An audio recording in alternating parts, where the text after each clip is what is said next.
Sekarang kita akan segera mulai perkuliahan kita. Untuk mengawali, mari kita buka bersama dengan melafadzkan basmalah bersama-sama. Bismillahirrahmanirrahim.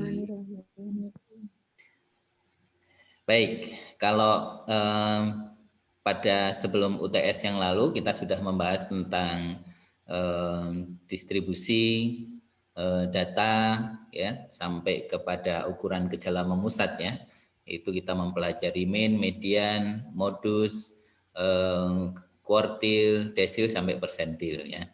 Kita tahu bahwa di dalam ukuran gejala memusat itu untuk desil pertama ya, desil 1 itu sama dengan persentil ke 25 ya, persentil ke 25. Kemudian untuk desil kedua ya, desil kedua itu sama dengan persentil 50 ya. Kemudian untuk desil ketiga sama dengan persentil ke 75. Jadi itu sudah kita jelaskan melalui video tutorial yang sudah saya kirimkan kepada saudara semuanya. Nah, saudara-saudara yang dirahmati Allah Subhanahu wa taala, hari ini kita sudah akan melangkah masih dalam statistik deskriptif. Kita akan bahas tentang penyebaran data ya. Jadi penyebaran data ya. Atau orang sering menyebut variabilitas data ya. Jadi kita akan berbicara tentang variabilitas data, penyebaran data ya. Nah, saya izin untuk share screen materi yang akan kita bahas pada hari ini ya. Nah ini materinya sudah bisa tampil? Sudah kelihatan? Sudah, Pak. Oke, baik, terima kasih. Nah sekarang kita bahas apa sih sebenarnya penyebaran data itu ya. Nah ada yang tahu apa penyebaran data? Halo? Apa penyebaran data itu? Nggak tahu, belum tahu, Pak. Belum tahu ya. Nah, baik. Ada yang sudah tahu? Nah, karena masih belum tahu, mari kita cari tahu bersama-sama. Apa sih sebenarnya inti dari kajian atau bahasan tentang penyebaran data ini? Ya, baik. Jadi ini termasuk pertemuan yang ke-10 ya. Pertemuan ke-10. Mari kita lihat apa sih esensi dari penyebaran data. Nah, dalam berbagai referensi, penyebaran data sering disebut dengan variabilitas data ya. Jadi variabilitas data. Jadi kalau berbicara variabilitas berarti berbicara tentang variasi, bermacam-macam, ragam gitu ya, keragaman data ya. Nah, ada beberapa ukuran ya yang dipakai untuk mengetahui penyebaran data ini. Yang paling sederhana itu adalah range ya. Jadi range. Dulu kita pernah mengenal range atau total range. Nah, agak berbeda sedikit total range dengan range. Kalau total range itu adalah highest score dikurangi lowest score ditambah 1, itu total range. Atau selisih antara highest score dengan lower score plus 1. Tapi kalau range itu hanya selisih antara highest score dengan lower score. Nah, kemudian yang kedua, ukuran penyebaran data yang lain yang sering dipakai adalah deviasi. Deviasi yang terbagi menjadi deviasi kuartil, deviasi rata-rata, deviasi standar, varian, dan ukuran penyebaran relatif. Nah, dari berbagai ukuran tadi, nanti yang akan kita pelajari hanya 2, yaitu range dan deviasi. Ya. Range dan deviasi. Nah, sekarang kita lihat, apa itu range? Range itu adalah ukuran penyebaran data yang paling simple atau sederhana karena hanya menggunakan perhitungan kasar. Apa itu? Yaitu ukuran statistik yang menunjukkan jarak penyebaran antara skor yang terendah, lowest score, sampai skor tertinggi atau highest score. Kalau bahasa saya tadi seperti yang saya jelaskan di awal, saya prolog ya, bahwa range itu sesungguhnya adalah selisih ya. Selisih antara highest score dengan lower score. Sehingga rumusnya adalah R itu lambang dari range sama dengan H min L ya. H itu adalah highest score, L itu adalah lower score atau skor terendah. Nah, dapat kita lihat sebagai berikut ya. Contoh ini ya, tabel 9 ya, tabel 9. Perhitungan range nilai tes 5 komponen yang diikuti oleh 3 orang calon mahasiswa di Prodi Tarbiyah. Prodi Tarbiyah sudah nggak ada ya, adanya Prodi PAI. Nah, contoh ini ada 3 mahasiswa A, B, C gitu ya. Yaitu Asep, Bim Bim, dan Cecep ya. Nah, jadi ada 3 mahasiswa, anggap saja 3 mahasiswa. Nah, komponen yang dinilai itu adalah agama, pengetahuan umum, bahasa Inggris, matematika, aritmatik, dan logika analitik. Nah, ini kalau mau masuk UI kan pakai ini ya. Nah, dari skor itu kita lihat si A nilai agamanya itu tinggi 85, tapi pengetahuan umumnya rendah ya 55. Bahasa Inggrisnya sedang ya 75. Matematika aritmatik jeblok ya, katakanlah agak jelek gitu ya 45. Logika analitiknya masih lumayan bermain ya 65. Sehingga kita bisa lihat highest skornya berapa? 85. Kemudian lower skornya 45. Sehingga selisih antara highest dan lower score di situ ada 40 ya, 40.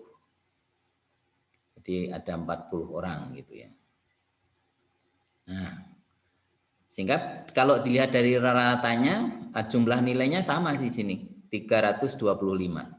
Rata-ratanya 65. Kita lihat sekarang yang B. B agamanya 58. Mungkin ini anak SMA ya.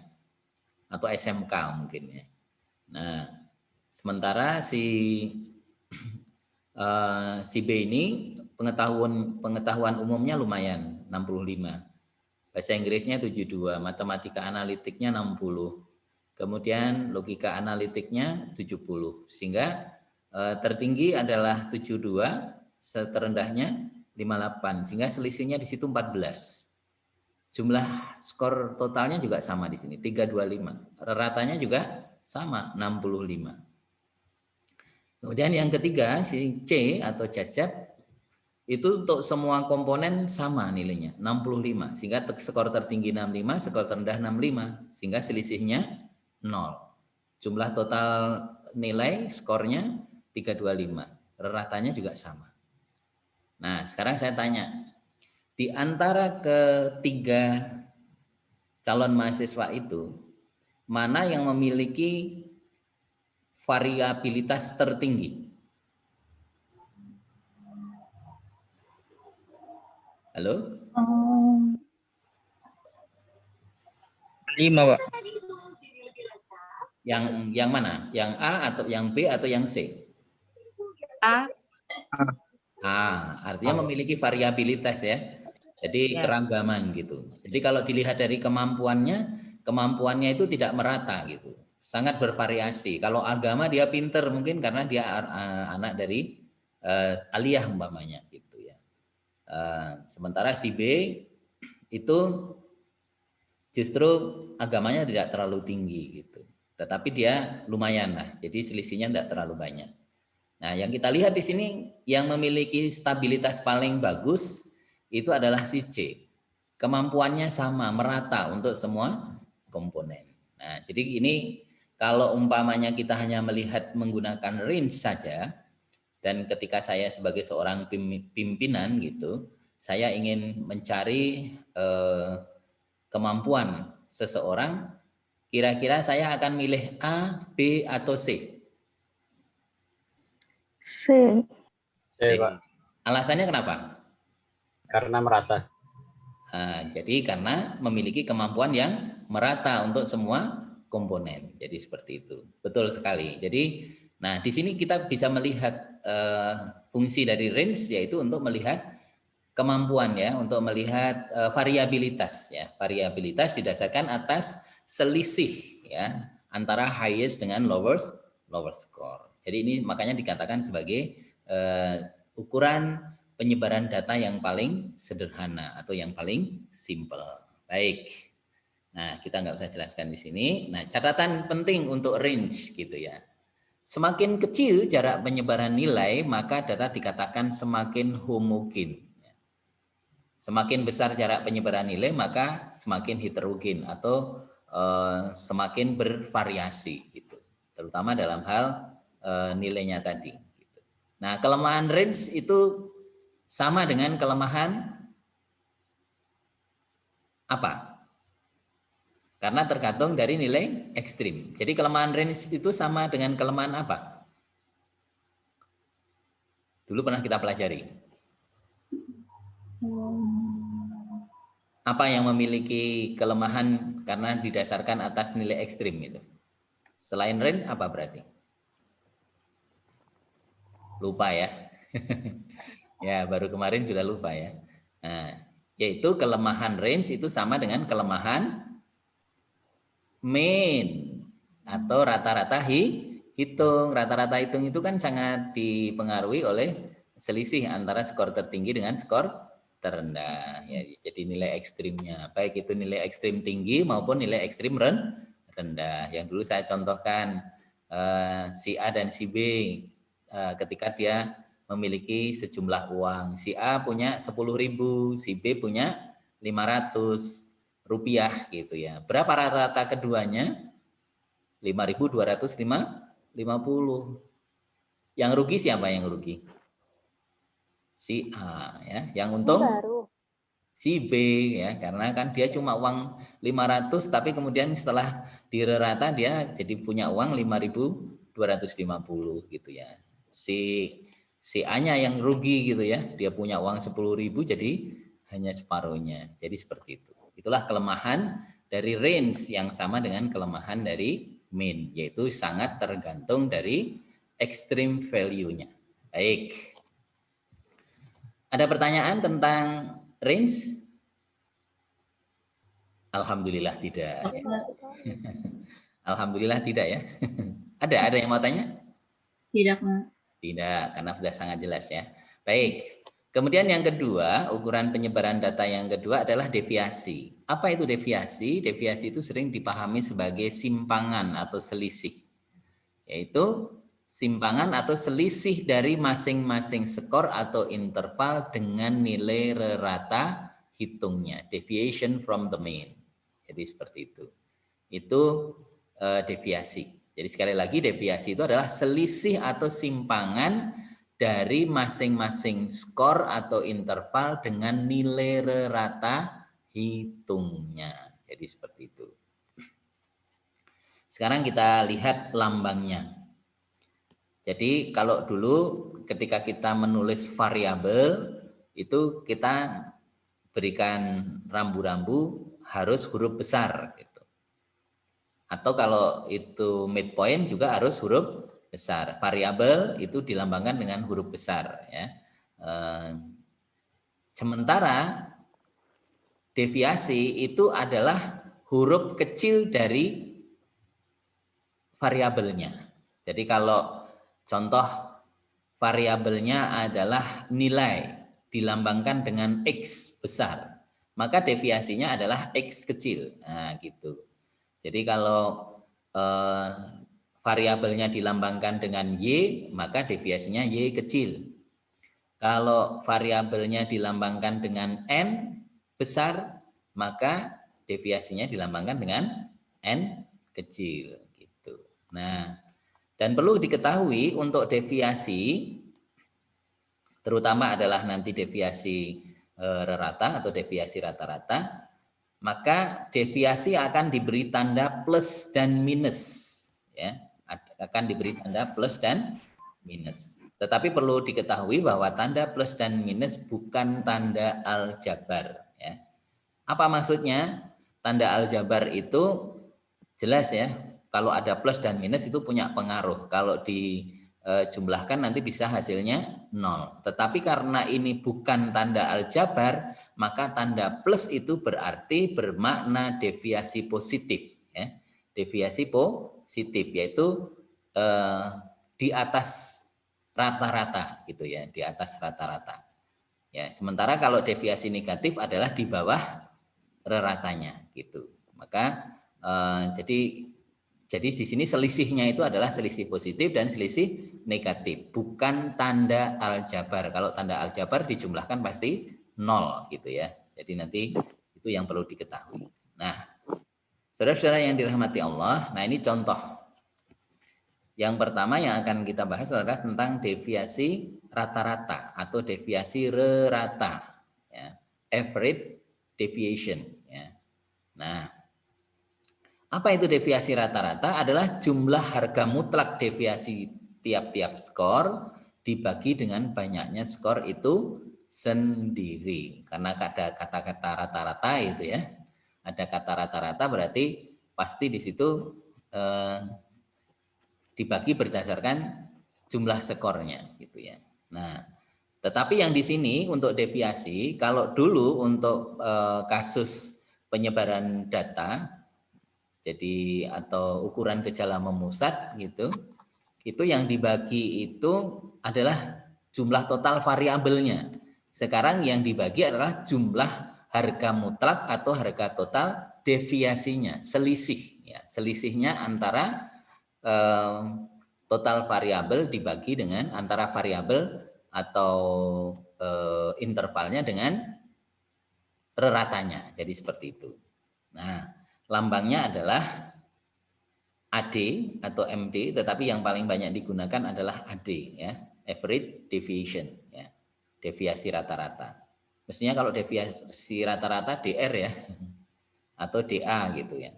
Nah, tapi kita menggunakan yang paling populer deviasi rata-rata adalah AD ya, average deviation. Nah, AD itu sama dengan jumlah total deviasi tiap-tiap skor. X kecil, jangan sampai salah ya, bukan X besar lagi di sini.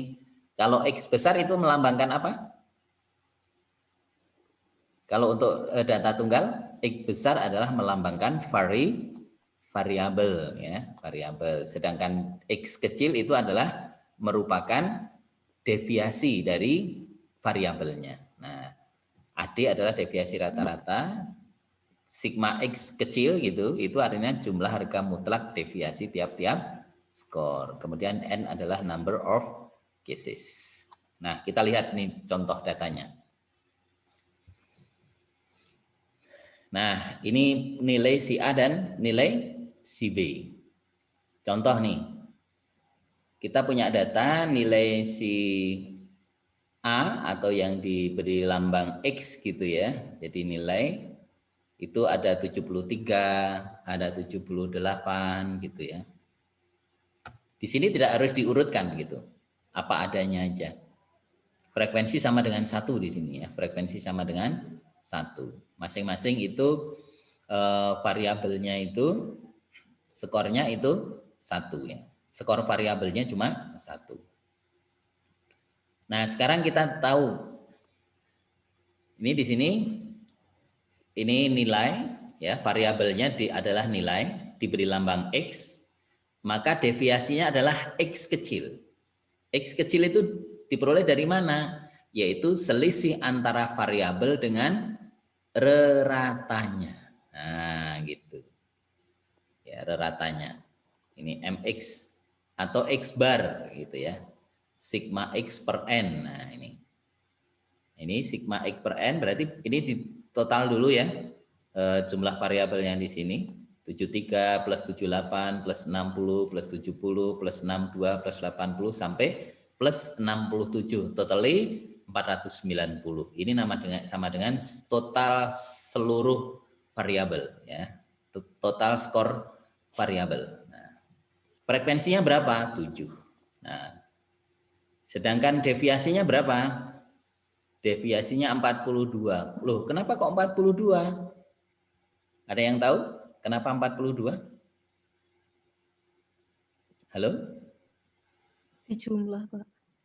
Ya, kalau dijumlah karena itu betul dijumlah, tetapi tidak mempertimbangkan plus dan minus. Jadi plus dan minus di sini bukan tanda aljabar. Ya. Sekarang kita lihat kenapa kok di sini ada plus 3? Plus 3 itu dari mana? Ada yang tahu? Plus 3 dari mana? Dari 73. Ya. Plus 3 ini dari mana? Dari 73. 73. Terus? 73 kurangi 70, Pak. Dikurangi 70. Very good. Nah, 70 itu dari mana? MX-nya, Pak. MX-nya. MX itu artinya apa? Rata. Rata atau min-nya gitu ya. Nah, ini kan lambang min ya. X dikurangi MX atau X dikurangi X bar. Jadi deviasi itu X dikurangi X bar. X-nya berapa? 73. MX-nya 70. Maka jadi plus 3. Nah, sekarang yang kedua 78. Nah, oleh karena itu kalau mau mencari deviasi rata, yang pertama harus tahu jumlah total skor variabelnya. Kemudian yang kedua harus mengetahui reratanya terlebih dahulu. Nah, setelah mengetahui reratanya baru mengetahui deviasi. Nah, ini deviasinya ini ya, deviasi. Baru dijumlah, baru kita akan tahu berapa deviasi rata-ratanya. Nah, itu langkahnya seperti itu. Nah, 78 dikurangi berapa? 70. 70 ya, 70 ini ya. Ini 78 di sini. X itu kan 78 ya, 78. MX-nya berapa? 70 di sini ya. Ini 70 sehingga plus 8. 60 dikurangi 70. kan minus 10. 70 dikurangi 70 0. 62 dikurangi 70 minus 8. 8. Dikurangi 70 plus 10. 67 dikurangi 70 minus 3. 3. Ya. Coba kita lihat, kita cermati one by one. Di sini ada plus 3, di sini ada minus 3. Di sini ada plus 8, di sini ada minus 8. Di sini ada plus di sini ada plus 10. Kalau ini dianggap tanda aljabar, hasilnya berapa? Hasilnya 0. Kalau itu tanda aljabar. Tapi karena tadi di rambu-rambu awal, ini bukan dianggap tanda aljabar. Jadi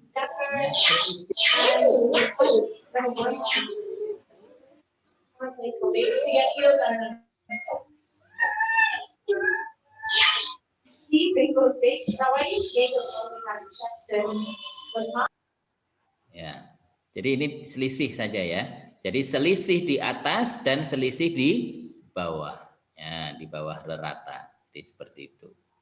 Nah, oleh karena itu apa? Untuk deviasi rata-rata tanda plus dan minus bukan dianggap sebagai tanda aljabar, maka diabaikan.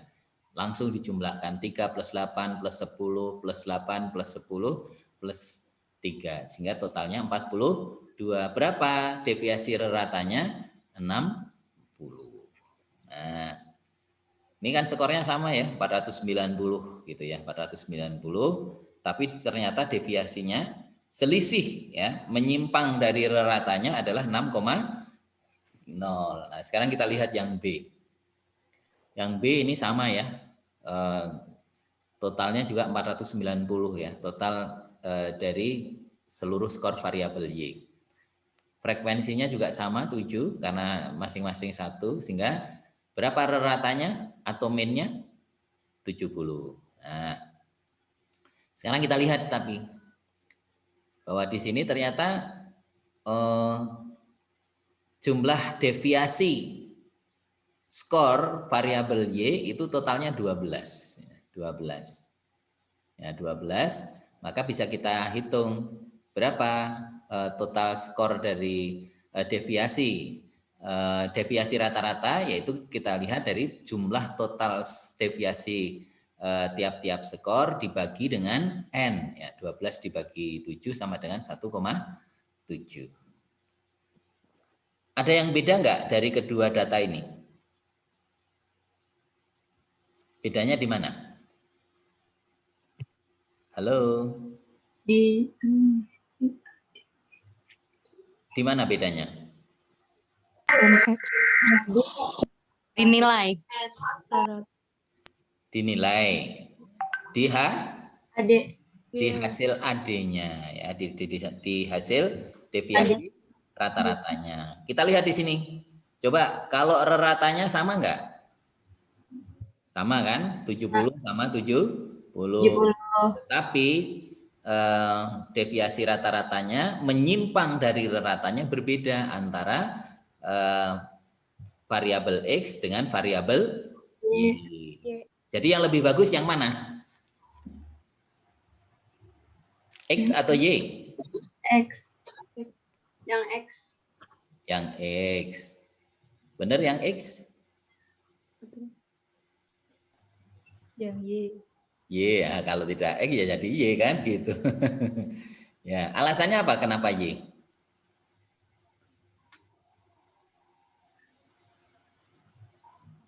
Ya. Alasannya apa?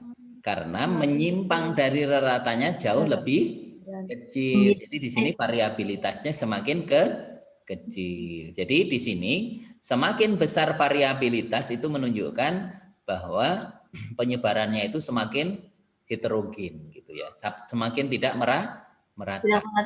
Nah, jadi oleh karena itu deviasi itu yang diharapkan ya, sekali lagi yang diharapkan expectation-nya itu adalah yang kecil gitu. Sehingga kalau dilihat dari ratanya sama-sama 70, tetapi dari sisi deviasinya, penyimpangannya, penyebarannya lebih baik yang Y dibanding dengan X gitu. Karena Y deviasi reratanya menyimpang dari reratanya hanya 1,7, sementara deviasi rata-rata dari X adalah 6,0.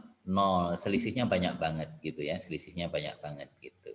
Nah, 42 dibanding 12 itu kan total deviasinya, sehingga deviasi reratanya juga akan berbeda. 6,0 dengan 1,7. Oke, sampai di sini bisa dipahami? Bisa, Pak. Bisa, Pak. Any question?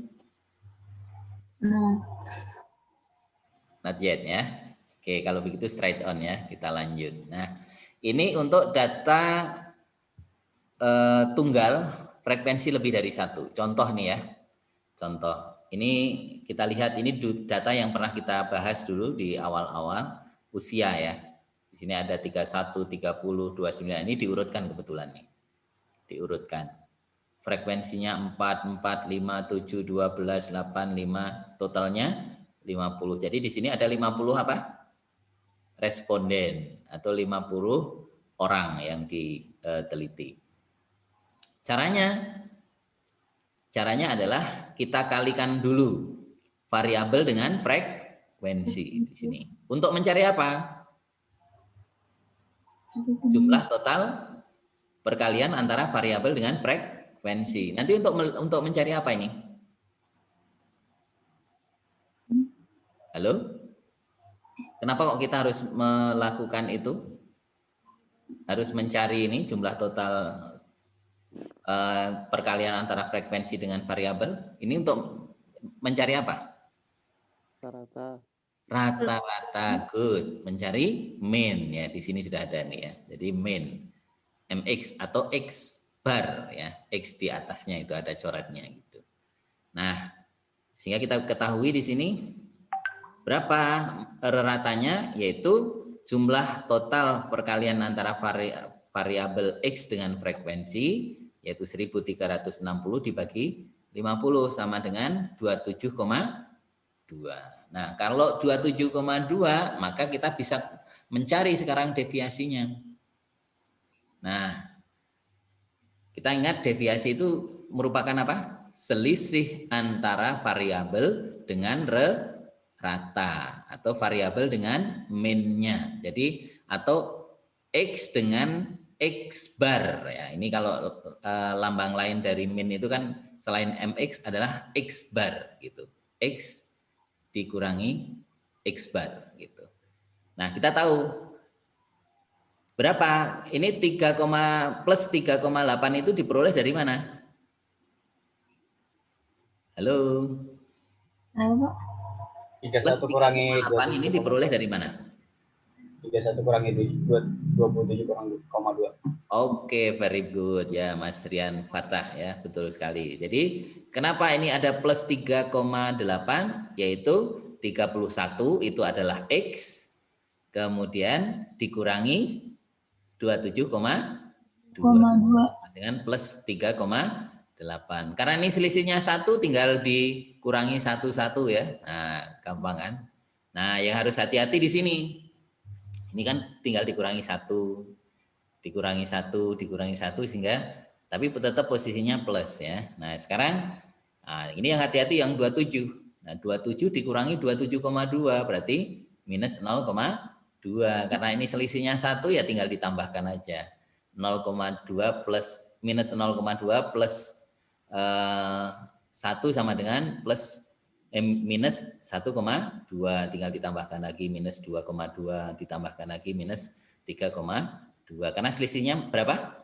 1 ya, 1. Tapi ini nggak perlu dijumlah ya, ini hanya untuk pembantu. Nah, sekarang yang paling penting adalah untuk mengetahui deviasi rata, kita harus mengetahui jumlah perkalian antara frekuensi dengan deviasinya. 4 kali plus 3,8 sama dengan 15,2 plus 15,2. Meskipun ini tidak diabaikan, tapi tanda plus dan minusnya tetap harus ditulis ya. 4 kali plus 2,8 sama dengan 11,2, kemudian 5 kali plus 1,8 plus 9,2, 7 kali plus 0,8 sama dengan plus 5,6, 12 kali minus 0,2 sama dengan minus 2,4. 8 dikalikan minus 1,2 minus 9,6. 5 kali minus 2,2 sama dengan minus 11,0. 3 kali minus 3,2 sama dengan 9,6 minus ya. 2 kali minus 4,2 sama dengan 8,4. Nah, apikan tanda plus minus dijumlahkan totalnya adalah 82. 82 itu apa namanya? Yaitu total perkalian deviasi tiap-tiap skor dengan frekuensi. Ya, jadi ini totalnya. Nah, sekarang kita bisa menghitung AD-nya, yaitu dengan cara jumlah total deviasi tiap-tiap skor yang dikalikan dengan frekuensi dibagi N. Nah, kita bisa ketahui berapa deviasi reratanya. Nah, kita lihat di sini. Yaitu langkahnya adalah mencari min dulu, ya 27,2, menghitung deviasi, lalu mengalihkan frekuensi dengan deviasi, lalu dijumlahkan sehingga totalnya menjadi 82,0, sehingga yang terakhir adalah tinggal menghitung deviasi reratanya, yaitu sigma fx dibagi n sama dengan 82,0 dibagi 50, sehingga sama dengan berapa? 1,64. Nah, kesimpulannya adalah deviasi rata-rata usia pernikahan dari 50 orang mahasiswa adalah 1,6. Gitu. Jadi ini termasuk besar atau kecil deviasinya, penyimpangan dari reratanya? Kecil, Pak. Besar atau kecil? Kecil. Kecil ya, 1,64. Ini relatif kecil ya. Baik. Mudah bukan? Insya Allah ya. Insya Allah mudah. Nah, berikutnya yang terakhir kita akan bahas tentang data kelompokan. Ingat kalau data kelompokan itu pasti menggunakan apa?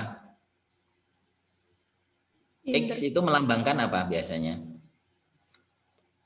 X adalah melambangkan midpoint untuk data kelompokan ya. Jadi kalau data tunggal biasanya melambangkan variabel. Nah, ini kita lihat contoh nih. Nilai UTS mata kuliah fikih ya. Dari 40 mahasiswa. Nilainya ya. Nilainya berapa ini intervalnya? Halo. 6. Intervalnya berapa? Masih ada yang bingung ya. Kalau kayak gitu intervalnya 5, Pak. 5. Anda lihat aja 85 di bawahnya 80 kan selisihnya 5. Jangan lihat ke samping. Kalau lihat ke samping seolah-olah 4 gitu ya. Gitu. Tapi lihat di bawahnya itu, di atas dan di bawahnya. 85 ke 80 berarti kan selisihnya 5. 80 ke 75. Jadi ini intervalnya 5. Nah, caranya gimana? Nah, bisa kita lihat seperti ini. Jadi interval frekuensinya tetap, maka kolom ketiga itu berarti midpoint, ya, yaitu nilai tengah ya. Nilai tengah dengan median sama atau beda? Halo. Midpoint and median are same or better or different? Sama. Beda, Pak. Beda. Yang benar sama atau beda? Beda. Beda. Kalau median itu adalah skor atau nilai yang membagi dua bagian sama besar, satu distribusi. Sementara kalau midpoint itu adalah nilai yang berada di tengah-tengah dari deretan nilai dari satu interval gitu ya. Ini 85 sampai 89 midpointnya berapa? Nilai tengahnya 87. Nah, karena ini selisihnya 5 kita tinggal turunkan aja 55 ya. Nah, yang dikalikan apa? Kalau kayak interval kayak gini yang dikalikan adalah frekuensi dengan midpoint. Di sini kita lihat ya. Frekuensi dengan midpoint itu adalah hasilnya seperti ini. Sehingga totalnya adalah 2480. Itu total dari perkalian antara frekuensi dengan midpoint. Nah, ini sekali lagi untuk mencari min. Berapa minnya? Nah, minnya adalah, ayo ada yang tahu berapa minnya? 62. 62, pinter. Di sini sudah ada ya. Ya, di sini sudah ada nih. Ya, ini rata-ratanya itu berapa? 2480 dibagi 40 itu adalah 62. Di sini sudah ada nih. Gitu. Kok tahu, Pak? Ya, yang habis dibagi 0 itu kan itu adalah hasil ratanya ya. Jadi seperti itu. Ini pas kebetulan ya, pas kebetulan gitu. Oke. Nah, 60. Buktinya apa? Buktinya di sini nih. Apa itu deviasi? Deviasi adalah selisih antara X lambang dari apa di sini? Midpoint. Midpoint dengan min. Dengan min. Nah, kita tahu bahwa di sini midpointnya berapa? 87 ya. Kok midpointnya? Apa? Betul ini ya. Midpointnya 87 dikurangi 62. 62 sama dengan plus 25. 82 dikurangi 62 plus 20. 77 dikurangi 62 plus 15. 72 dikurangi 62 plus 10. 67 dikurangi 62 plus 5. 62 dikurangi 62 0. 57 dikurangi 62 minus 5. 52 dikurangi 62 minus 10. 47 dikurangi 62 minus 15. 42 dikurangi 62 minus 20. Ya. Dan juga 37 dikurangi 62 sama dengan minus 25. Sehingga yang dikalikan yang terakhir mana? Frekuensi dengan deviasinya. 1 kali 2 plus 25 plus 25. 2 kali plus 20 plus 40. 3 kali plus 15 4 plus 45. 4 kali plus 10 plus 40. 5 kali plus 5 plus 25. 10 kali 0, 0. 5 kali minus 5, minus 25. 4 kali minus 10, minus 40. 3 kali minus 15, minus 45. 2 kali minus 20, minus 40. 1 dikalikan minus 25, minus 25. Kalau dilihat datanya ini adalah simetris atau enggak? Halo? Dilihat dari distribusinya ini simetris atau bukan? Tris. Iya. Sangat Simetris. Ya, sangat simetris banget ya. Sehingga totalnya berapa di sini? 350. Itu adalah jumlah total perkalian antara frekuensi dengan deviasi tiap-tiap apa? Deviasi tiap-tiap Or. deviasi tiap-tiap, ayo apa? Deviasi tiap-tiap interval. Karena di sini interval, bukan variabel lagi. Ya ini variabel ya, tapi kan ini variabelnya berupa interval nilai gitu. Jadi deviasi tiap-tiap interval gitu. Nah sekarang bisa kita lihat ini langkah-langkahnya. Berapa deviasinya? Yaitu 8,75. Kesimpulannya adalah, jadi deviasi rata nilai mata kuliah fikih kontemporer dari 40 mahasiswa tarbiyah adalah 8,75. Artinya apa ini? Yaitu terdapat penyimpangan sebesar 8,75 dari rata nilai. Ya, rata nilai 40 mahasiswa. Reratanya berapa? 62. Menyimpangnya berapa? Sebesar 8,75. Berarti banyak atau sedikit ini menyimpangnya? Banyak. Banyak. Kalau ini banyak ya. Pokoknya lebih dari 3 itu sudah banyak gitu ya. Nah sudah banyak. Lebih dari 2 itu banyak ya. Kalau dalam kaidah bahasa itu kan lebih dari 2 itu sudah dihitung banyak kan begitu. Sama ini juga bisa dikatakan banyak gitu. Cuma kadang-kadang banyak dalam bahasa hadis, bahasa di Quran itu beda dengan bahasa yang matematika biasa ya gitu. Tapi kalau matematikanya Allah itu jauh luar biasa, bahkan bisa sampai tak terhingga kan begitu. Nah, ini hasilnya saudara-saudara yang dirahmati Allah. Nah, kira-kira apa yang menjadi kelemahan dari deviasi rata? Halo. Anybody here? Apa kelemahannya deviasi rata? Yang kelihatan banget dari hasil hitungan kita tadi.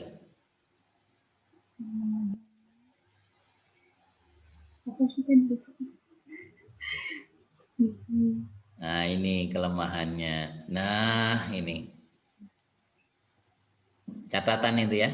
Untuk data kelompokan X adalah lambang dari midpoint dari interval. Kelemahan deviasi rata-rata adalah mengabaikan tanda plus dan minus.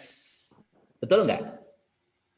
Betul. Betul. Mestinya kan kalau secara matematika tanda plus dan minus itu punya makna, harus dijumlahkan. Tetapi kan di sini diabaikan, hanya dikatakan sebagai selisih. Nah, oleh karenanya secara matematik hal ini tidak dapat dipertanggungjawabkan. Maka sebagai solusinya untuk menghitung penyebaran data secara valid diperlukan deviasi standar atau sering disebut dengan standar deviation yang dilambangkan dengan SD. Ya, besok ini akan kita pelajari. Jadi deviasi rata-rata yang memiliki kelemahan mengabaikan plus dan minus diatasi oleh para ahli matematik dengan menemukan rumus baru yang disebut dengan deviasi standar. Jadi tanda plus dan minus nanti dikuadratkan terlebih dahulu sehingga punya makna gitu ya. Jadi tanda plus dan minusnya betul-betul berarti. Jadi seperti itu. Insya Allah itu nanti akan kita pelajari pada pertemuan yang akan datang. Makaten, mungkin ada pertanyaan sih, persilahkan. Saya Pak. Oke, monggo Mbak Cynthia. Maaf Pak, mungkin ini cuma saya yang kurang mengerti tentang perbedaan rata-rata sama rata Pak. Oke, rata atau rata-rata itu sebenarnya sama ya, bahasa sama. Jadi orang menyebut rata dengan rata-rata itu sebenarnya sama ya. Ada yang menyebut dengan rata, ada yang menyebut dengan rata-rata. Itu sama sebenarnya. Ya. Maka tapi kok tadi itu beda apa simbolnya, Pak? Simbolnya. Iya. Oh, yang dimaksud yang mana? Contoh yang tadi kan kalau rata-rata kan MX, Pak. Terus kalau rata tadi kayaknya X, Pak. Oh, iya jadi gini. Kalau rata atau rata-rata itu lambangnya MX atau X bar. Tahu X bar? X yang di atasnya ada coretnya gitu ya. Coba saya contohkan umpamanya kayak gini.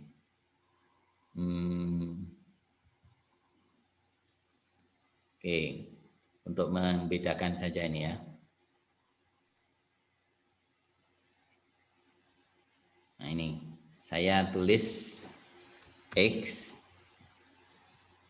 kemudian ada view.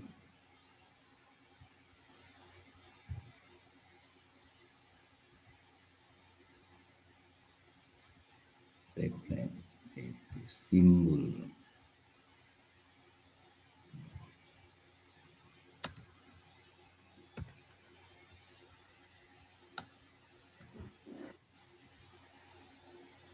Nah ini kita cari ya.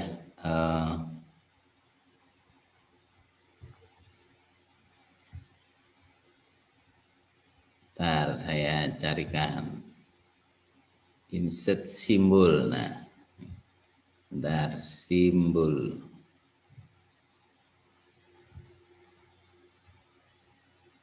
Supaya kita tahu membedakan ya, bisa membedakan.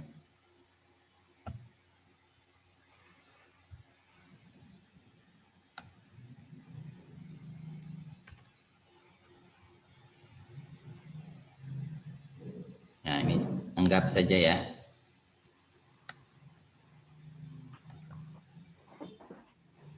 Ini simbol.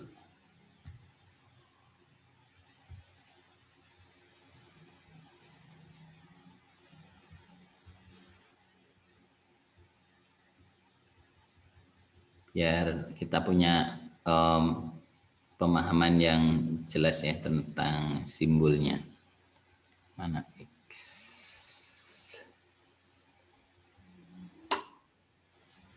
Mau dibawa gitu sih bajunya? Iya. Nggak terpakai lagi. Mau kebuang. Orang kaya. Nah. Mbak Jan, ini siapa? Nah ini kita anggap namanya ini A ya. Nah ini untuk membedakan sebetulnya.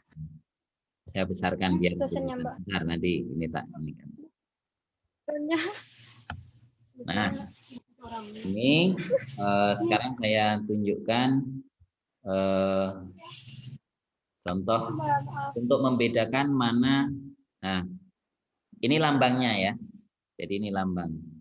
Jadi kalau ini variabel ya, A itu adalah bentar ini ya. Ini adalah lambang dari variabel. Anggap aja variabelnya A. Berarti di sini adalah main, ya. Ini adalah main variabel A, gitu ya. Jadi kalau di sini X berarti di sini apa? Kalau di sini X berarti di sini X bar. Ini Bar. coret itu namanya X bar. Itu merupakan lambang dari min, ya. Ini sama dengan rata-rata, ya. Rata atau rata variabel A. Jadi seperti itu. Ya. Bisa dipahami? Halo, Mbak Cynthia, sudah bisa dimengerti? Bisa Pak. Tapi yang MX tadi berarti sama Pak? Sama, MX itu ada yang menggunakan lambang MX, ya. Maksudnya MX itu adalah min dari variabel X. X-nya adalah X kecil, gitu. Iya Pak. Itu? Terima kasih Pak. Oke, baik. Terima kasih. Ada lagi yang lain, silakan. Bisa dimengerti? Alhamdulillah. Mudah-mudahan bisa ya. Karena wanita itu inginnya dimengerti, kan begitu ya. Kata sebuah lagu. Ya, kan begitu ya. Sebuah lagu kan begitu ya. Karena wanita ingin dimengerti, kan begitu ya. Cuma saya nggak bisa nyanyi ya, gitu. Baik. Jika masih ada yang belum jelas atau mau bertanya, dipersilakan. Pak, Mangga. saya mau tanya lagi Pak. Boleh. Mungkin ini cuma rasa penasaran saya aja Pak. Apakah dalam setiap rumus yang berbeda itu simbol-simbol itu juga berbeda artinya Pak? Simbol-simbol bisa berbeda. Memang punya makna yang berbeda-beda, ya. Contoh ya, deviasi itu merupakan huruf kecil dari variabelnya atau dari intervalnya, itu deviasi. Nah, otomatis memang simbol-simbol bisa berbeda. Tapi kalau tadi MX dengan X bar atau A, variabelnya dilambangkan A dan kemudian min-nya adalah A bar atau sama dengan MA kecil gitu, maka itu sebenarnya relatif sama. Jadi yang berbeda itu ketika memang lambang-lambang tertentu saja gitu ya. Jadi seperti itu.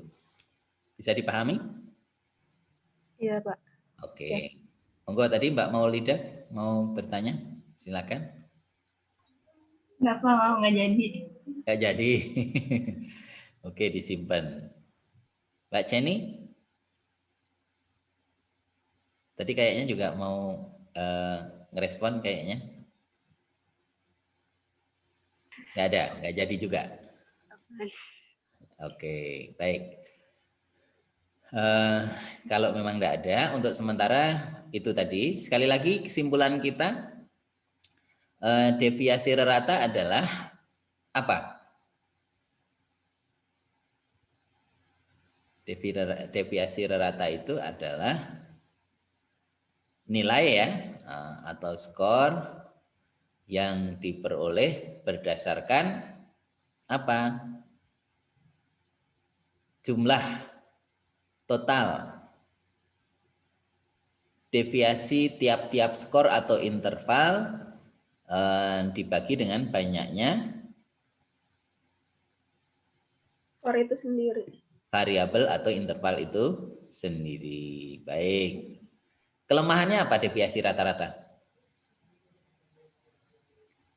Mengabaikan plus minus. Bagus, mengabaikan tanda plus dan minus ya. Jadi tanda plus dan minus hanya dianggap sebagai selisih positif dan selisih negatif. Nah, oleh karena itu untuk mengatasi kelemahan dari deviasi rata-rata atau deviasi rata, maka para ahli menemukan atau menyarankan perlu diberikan solusi, yaitu dengan deviasi standar. Ya. Standar. standar atau sering disebut dengan deviasi standar atau deviasi standar deviasi yang insya Allah nanti akan kita pelajari hari Rabu yang akan datang ya insya Allah. Nah, oke, baik saudara-saudara yang dirahmati Allah, untuk hari ini saya kira cukup, sudah lebih dari 1 jam ya, atau 1 jam pas ya pada kesempatan hari ini. Mudah-mudahan bisa dimengerti dengan baik, dan insya Allah nanti setelah ini akan saya rekam dan saya kirim kepada saudara semuanya ya. Baik, mari kita akhiri pertemuan kita dengan tahmid dan doa penutup majelis. Alhamdulillahirabbil alamin. Subhanakallahumma wa bihamdika asyhadu an la ilaha illa anta astaghfiruka Wa atubu ilaik. Semoga sehat selalu ya. Amin. Iya Pak, Bapak juga. Makasih. Assalamualaikum. Waalaikumsalam. Barokah. Waalaikumsalam warahmatullahi wabarakatuh. Bapak.